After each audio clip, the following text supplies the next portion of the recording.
നമസ്കാരം, ഞാൻ മുൻഷി അഞ്ജിത്താണ്. ആദ്യമൊക്കെ ഞാൻ പറയുമായിരുന്നു ബിഗ് ബോസ് റിട്ടയർഡ് എന്ന്. ഇനി അത് മാറ്റി. ഇത് ഒരു ചെറിയ കാര്യം പറയാനാണ് ഞാൻ വന്നത്. നിങ്ങളെല്ലാവരും കണ്ടാണ് ബിഗ് ബോസിന്റെ ഫിനാലെ കഴിഞ്ഞിട്ട് ഞാൻ കൊച്ചി എയർപോർട്ടിൽ വരുന്നു.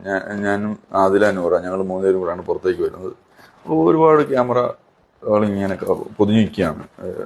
അപ്പോൾ എനിക്കറിയാം എന്നെയല്ല, എൻ്റെ തൊട്ട് പുറകിൽ വരുന്ന ആദില നൂറയാണ് ഈ ക്യാമറകളെല്ലാം ഫോക്കസ് ചെയ്യുന്നത്. അപ്പോൾ അതുപോലെ തന്നെയാണ് വന്നപ്പോഴത്തേക്ക് എല്ലാവരും ഞാനിങ്ങനെ പോകുന്നു, പക്ഷേ ക്യാമറ എല്ലാം അവരെ തന്നെ ഫോക്കസ് ചെയ്യുന്നു. ആ ഒരു അവരിലേക്ക് ക്യാമറ പോകുന്ന ആ ഗ്യാപ്പിൽ ഞാൻ പതുക്കെ ഒഴിഞ്ഞ് ഒരു സൈഡിൽ കൂടെ മാറി പതുക്കെ ഒരു തൂണിൻ്റെ അടുത്ത് വന്ന് മാറി നിൽക്കുകയാണ്. കാരണം എനിക്ക് വണ്ടി വരണം, അതിനുവേണ്ടി വെയിറ്റ് ചെയ്യണം. മാത്രമല്ല അവരുടെ ലഗേജും ഈ ട്രോളിക്കകത്ത് തന്നെയാണുള്ളത്. ഒറ്റ ട്രോളിയാണ് ഞങ്ങൾ മൂന്നുപേർക്കും ഉണ്ടായിരുന്നത്, 2 ബാഗേ ഉള്ളൂ.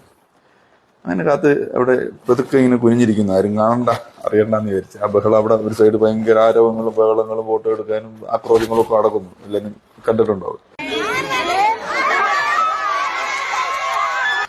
അപ്പോൾ ഒരു സ്ത്രീ എൻ്റെ അടുത്തേക്ക് വന്നു, സാർ ഒരു ഫോട്ടോ എടുക്കട്ടെ. സന്തോഷം, അങ്ങനെ എഴുന്നേറ്റ്. അപ്പോൾ ആ കൂടെ ഒരു സ്ത്രീ ഉണ്ടായിരുന്നു, അവരിങ്ങോട്ട് വിളിച്ചു ഭാരി എന്ന് പറഞ്ഞ് 2 3 കൂടെ ഒന്ന് ഫോട്ടോ എടുത്തു. ഫോട്ടോ എടുത്തു കഴിഞ്ഞിട്ട് പറയാം, നമുക്കിതൊക്കെ മതിയെന്ന്. അതായത് അവിടെ അടുക്കാൻ പറ്റുന്നില്ല, അവിടെ ആ തിരക്കിനിടയിൽ ചെന്നിട്ട് അടുക്കാൻ പറ്റുന്നില്ല.